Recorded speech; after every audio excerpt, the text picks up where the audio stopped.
Mi nombre es Raúl Acosta López.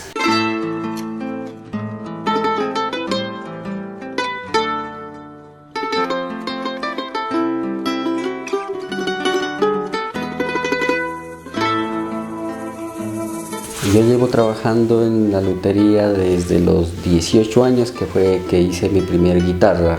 Pues la inquietud de muchacho, pues me gustaba mucho la música y tenía pues conocimiento de carpintería, porque mi papá era ebanista, carpintero, mis tíos, mi abuelo. Me gustaba la que era la herramienta que ellos utilizaban, me llamaba mucho la atención, las máquinas, y como me gustaba pues la música y mi sueño era ser luthier desde ese entonces.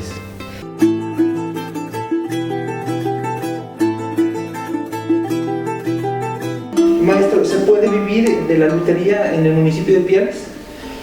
Actualmente sí, pues afortunadamente pues yo he tratado de formar mi empresa, ¿no? De mi microempresa, pues con la elaboración de los instrumentos. Como le digo, yo al principio alternaba lo que era la carpintería con la lutería, pero ya últimamente estoy dedicado 100% a la lutería y pues afortunadamente tengo bastante trabajo.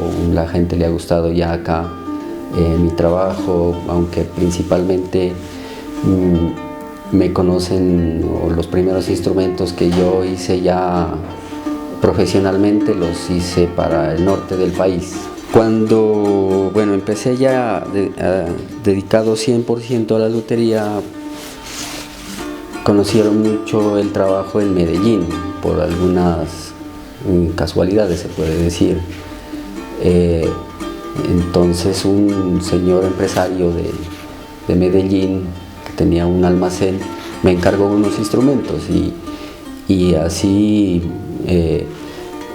yo le entregaba y se fueron conociendo mucho más, y de ahí llegaron, pues he hecho a Bogotá, Cali, a las principales ciudades de Colombia, ¿no? En Ibagué, en Pereira, en Manizales, Bogotá, Medellín, todo el norte de Colombia.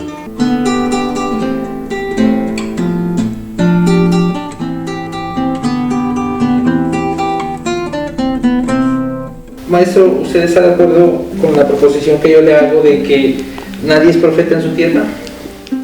Sí, digamos, ese es eso es un dicho bastante acertado, se puede decir, porque al principio aquí no creían mucho en el trabajo que yo elaboraba, digamos, porque pues acá se tiene, digamos, otros puntos de referencia, ¿no? Por ejemplo, se conoce mucho los instrumentos ecuatorianos, lo que es chiliquinga, lo que es un tiempo se hablaba mucho de los instrumentos Ruiz, ¿sí? Ese tipo de instrumentos del Ecuador o de Bolivia, por ejemplo, que venían los charangos, los achá, los chaves, jarcas, sí, eso. Entonces se tenía como en un concepto muy alto ese tipo de instrumentos. Entonces uno entrar a competir con eso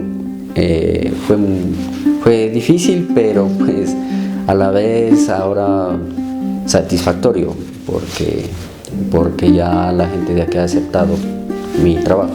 A veces la gente no valora el trabajo de la región, se puede decir, ¿no? Se cree que porque viene de lejos o de otro lado es mejor, ¿no? Pero pues como en todo aspecto, en toda labor, aquí en Ipiales hay gente buena para todo, se puede decir, en todos los ámbitos, ¿sí? Y yo lo que me he propuesto lo he logrado, se puede decir, porque aparte de los instrumentos que se conocen comúnmente aquí, que son la guitarra, el requinto, el charango, he hecho otro tipo de instrumentos, como un arpa llanera, por ejemplo. Hice una arpa llanera o una arpa celta, porque siempre yo he sido muy inquieto por todo tipo de instrumentos.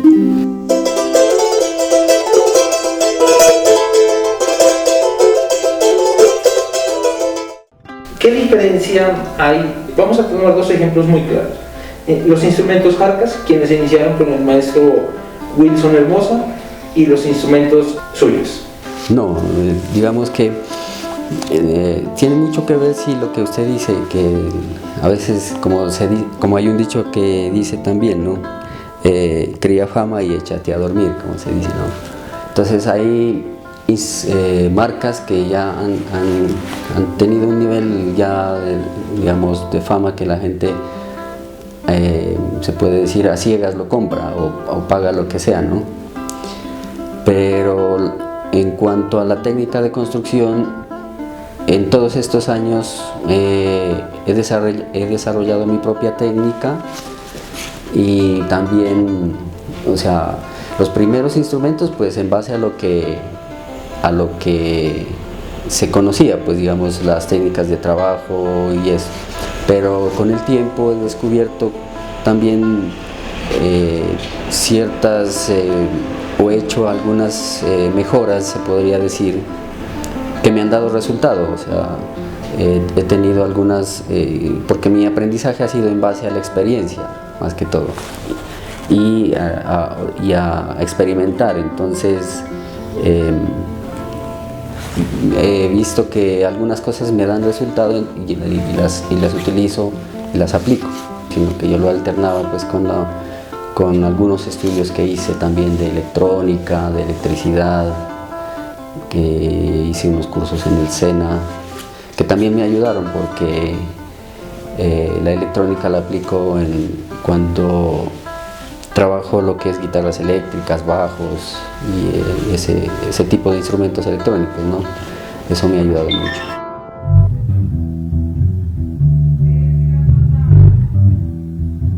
Es decir, nada que envidiarle a un instrumento Achá, a un instrumento Jarcas, a un instrumento Chávez. Pues diría que no porque yo lo diga, ¿no? Que soy el que construye, sino porque así lo han reconocido muchos clientes o gente que ha comprado mis instrumentos, ¿no? O sea, les ha gustado mucho tanto la elaboración, digamos, como el sonido, porque pues, lo principal de un instrumento es el sonido, ¿cierto? Ya lo que yo me preocupé es de que mi instrumento sea principalmente sonoro y que tenga una calidad muy aceptable. Después de que uno ya, digamos, logra ese objetivo de tener un buen sonido, ya ve otras cosas como los decorados, ¿sí? Las maderas también influyen bastante. Antes era muy complicado conseguir maderas importadas, por decir algo como el abeto alemán, el ébano para el diapasón, ébano africano, el palo santo de la India, ¿sí? Pero en este momento es más fácil conseguir todo ese tipo de materiales, por lo que uno encuentra en internet y lo que es, digamos, ya los envíos, todo eso ha mejorado muchísimo. Al principio sí, uno trabaja con los materiales nativos, con lo que uno consigue en la región. Maestro, con respecto a esos materiales, de Bolivia se maneja mucho el naranjillo y el jacarandá. ¿Qué diferencias tendrían a las maderas nuestras, a las maderas que es muy fácil conseguirlas en Colombia? Sí, digamos que el naranjillo y el jacarandá son nativos de la región de Bolivia, ¿no? Entonces ellos utilizaban esos materiales. Acá tenemos maderas que pueden sustituir la calidad, ¿no? En cuanto a la sonoridad y la belleza misma de la madera. En Colombia tenemos el teca, es una madera muy similar al jacarandá en cuanto a consistencia y en cuanto a belleza. El granadillo, por ejemplo, de la región también se lo utiliza porque su consistencia se parece mucho al naranjillo, por ejemplo, y su timbre también es muy similar, ¿no? Entonces, o sea, siempre va a haber en cualquier región como una especie como de reemplazo, se podría decir. Ha hecho herramientas porque en el mercado no hay. Sí, de acuerdo a las necesidades pues que ha habido, he hecho algunas máquinas incluso o herramientas que no se consiguen en las ferreterías, por decir, o en los almacenes donde venden herramientas, porque este es un trabajo más especializado, ¿sí?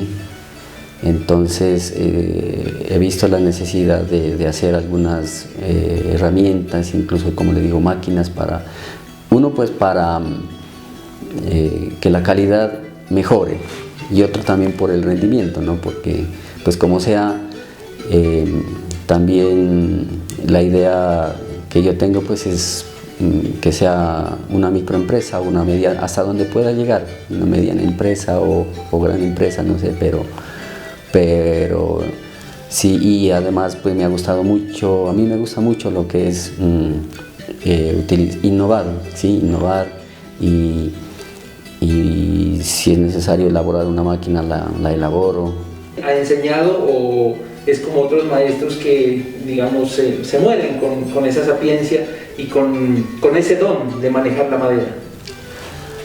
Sí, la verdad es que sí me gusta enseñar, porque incluso yo participé del primer taller de lutería que hubo aquí en Ipiales, patrocinado por la Embajada del Japón principalmente, que aportó maquinaria y materiales para que aquí en Ipiales vieron pues que era un sitio estratégico para tener un taller de lutería, ¿sí? Entonces yo participé como el primer instructor de ese taller, y después de que salí de allá, pues bueno, digamos ya por cuestiones políticas más que todo, incluso tengo en este momento ya en mi taller tengo algunos alumnos que les gustó pues mi trabajo y lo que hice en el taller que le comento, y hemos seguido trabajando y han seguido aprendiendo y hemos compartido también experiencias.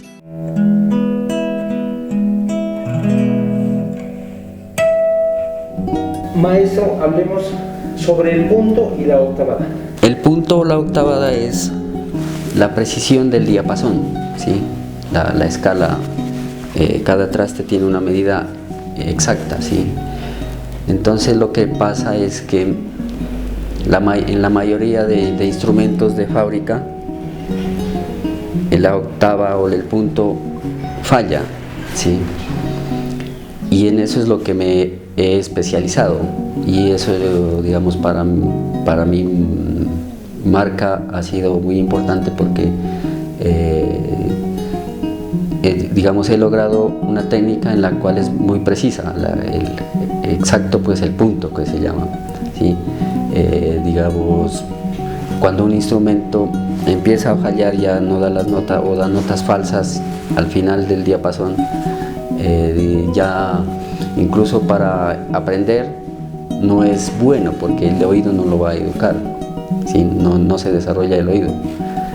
Y en cambio, si tiene usted un diapasón bien preciso, exacto, que le suene la nota que es a todo el largo del diapasón, eso le va a ayudar mucho a desarrollar y a perfeccionar su oído mismo. Entonces, eso es lo que, digamos, como le digo, a mi empresa le ha favorecido mucho, y he vendido es por eso, porque les ha gustado mucho la precisión del punto.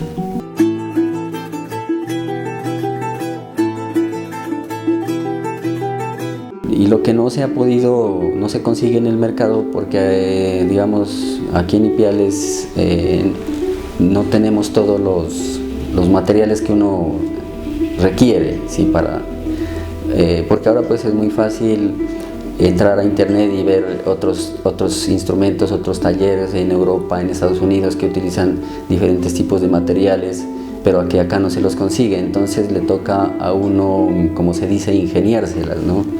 Y tratar de sacar un buen producto con lo que uno aquí consigue. Entonces, por ejemplo, en el arpa ya no conseguía lo que eran las clavijas. Entonces yo mismo las elaboré con unos tornillos y tuercas, y pues bueno, he aprendido también a soldar un poco, y todo esto. Entonces siempre me he dado pues como los modos de hacer las cosas, ¿no? No me he quedado, digamos, varado, como se podría decir, ¿no? Maestro, ¿cuánto se demora aproximadamente usted en hacer una guitarra, que creo que es lo que más se vende? Sí, acá pues lo que más sale, se puede decir, es guitarra y requinto, pues que es como lo más típico en esta región, ¿no? Por la cuestión de, acá se mueve mucho la música de tríos y la música andina, lo que más, ¿no? Entonces he elaborado guitarra y requinto principalmente, pero como le digo, he hecho otro tipo de instrumentos, como también el guitarrón mexicano, ¿no? Ahora también sí se mueve, ha habido, digamos, como un movimiento con los mariachis, ¿sí? Se han digamos, organizado varios mariachis, entonces, y traer un instrumento de México, por ejemplo, es muy costoso, lo que es vihuela y guitarrón, pero yo ya he hecho varios y les ha gustado el sonido, pues más que todo, ¿no? Que es lo que más buscan, pues que sea, aparte de sonoro, que sea bonito también. Bueno, me he dedicado digamos, a estudiar ese tipo de instrumentos también. ¿Cuánto más o menos en tiempo se demora? En tiempo, digamos, lo que pasa es que es difícil dedicarse a un solo instrumento, ¿sí?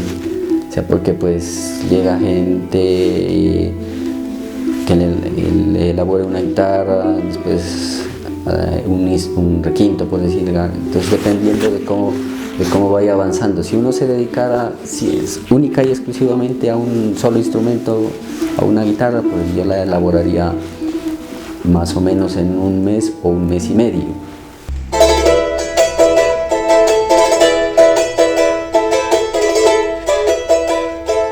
Los precios varían también de los materiales, ¿no? Del tipo de material que el cliente requiera también, y ajustándose un poco al presupuesto de cada persona, ¿no? Porque aunque la técnica que yo ocupo, pues, piensa en un instrumento económico con materiales nativos, maderas de acá, es la misma que yo ocupo para un instrumento más fino, que ya utilizando abeto alemán o cedro canadiense y diapasón de ébano y eso. La técnica es la misma, lo que varía es el material y también los decorados, ¿sí? Hay gente que dice, necesito este decorado, que quiero que me haga este decorado. A veces es bastante elaborado, entonces eso cuesta un poquito más porque el tiempo de elaboración es más largo, ¿no? Entonces yo, por ejemplo, con materiales de aquí, nativos, y que sea una guitarra sencilla, digamos, lo mínimo que hago es en 450.000 pesos. De ahí en adelante, pues ya, como le digo, dependiendo del presupuesto también que tenga el cliente, ¿no? ¿Cuál es el instrumento, usted recuerda, el que más haya tenido valor económico?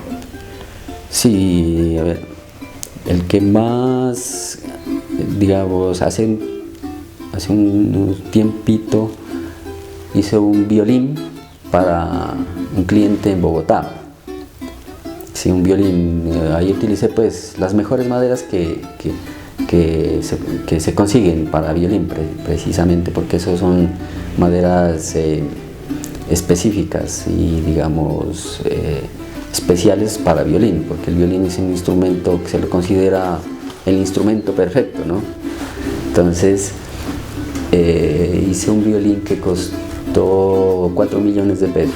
¿Y el cliente quedó satisfecho? Claro, sí, él quedó muy contento, digamos, porque era para la orquesta, la hija estaba en la Orquesta Sinfónica de Bogotá. Vio el programa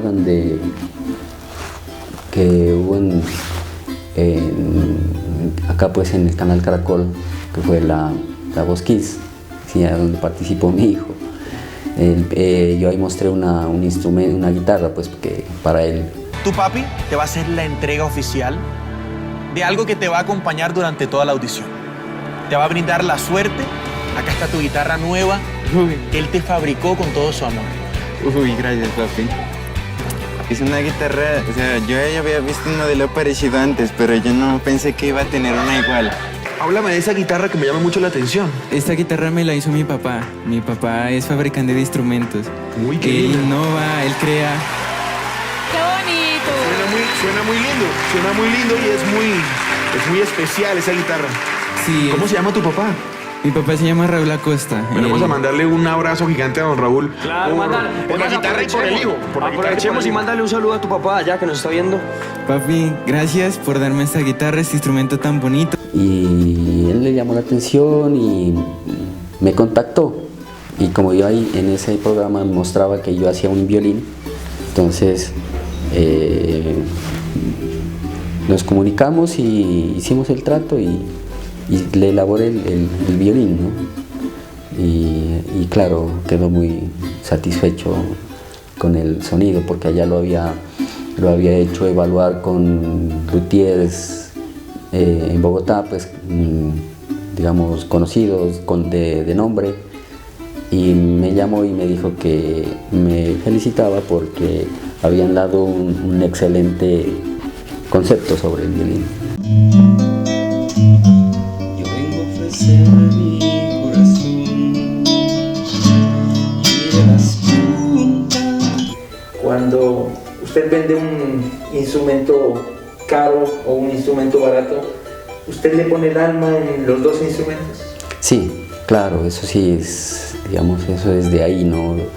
Como le digo, yo utilizo la misma técnica, no porque utilice materiales económicos vaya a cambiar de técnica y eso, porque a mí me interesa que el instrumento quede sonando bien y eso es lo que me va a dar, digamos, más trabajo, ¿sí? O sea, va a ver que el cliente va a quedar satisfecho y me va a recomendar, ¿sí? Esa es una forma, digamos, de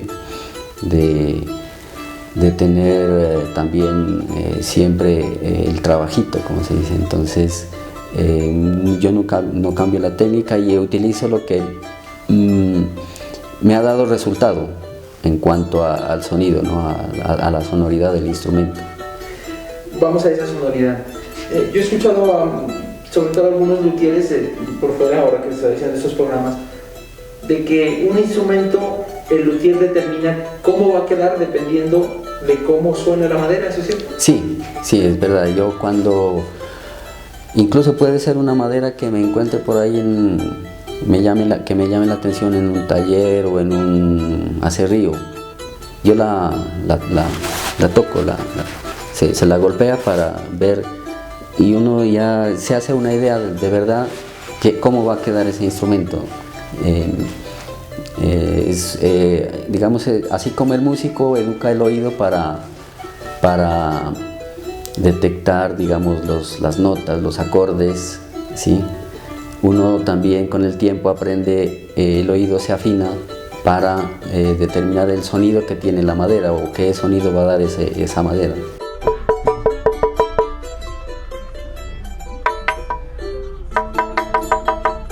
Lo he hecho muchas veces y me ha pasado.